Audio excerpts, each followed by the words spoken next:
సినిమాతోనే స్టార్ట్ అయింది. ఇంచుమించు వీళ్ళందరూ నన్ను హీరోగా పెట్టి సినిమాలు తీసిన వాళ్ళే. ఈ చిన్న సినిమా అన్నది లేకపోతే 24 క్రాఫ్ట్స్‌లో ఉన్న వర్కర్స్ బతకడం చాలా కష్టం.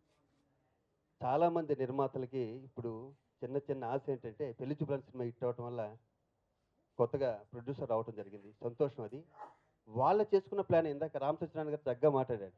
ఎప్పుడు రిలీజ్ చేయాలి అన్న దానికి సినిమా ఎంతో కష్టపడి తీస్తాం. రిలీజ్ దగ్గర చాలా కంగారు పడిపోతుంటాం చేయటానికి.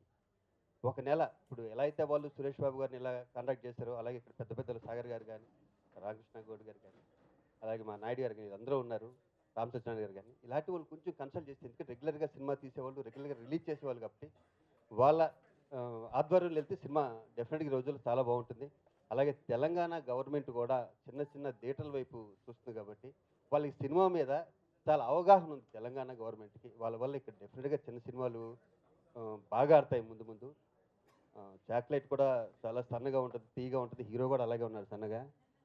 ఎక్సైటెడ్ ఈ మూవీ చాలా రోజుల తర్వాత as a main lead perform చేస్తున్నాను అండ్ వెంకన్న గారు పవన్ వాళ్ళందరూ యూనో బిహైండ్ ద స్క్రీన్ పడిన పాటలన్నీ చూశాను but Dev really given their heart and soul and I think ప్రతి సినిమాకి ఇస్తారు దీనికి కూడా అట్లానే కాంప్రమైజ్ అవ్వకుండా ఫస్ట్ టైమర్స్ అయినా కూడా ఇచ్చారు and thank you so much Shakeel garu for making me sing my first song ఈ సినిమాతో ఐ థింక్ సింగర్గా అరంగేట్రం చేస్తున్నాను and thank you so much script చాలా బాగుండింది that is the reason why I opted for the movie and rushes చూసాను when I was dubbing I liked it and I hope మీ అందరూ కూడా నచ్చి అండ్ చాలా పెద్ద సక్సెస్ అవుతుందని థ్యాంక్స్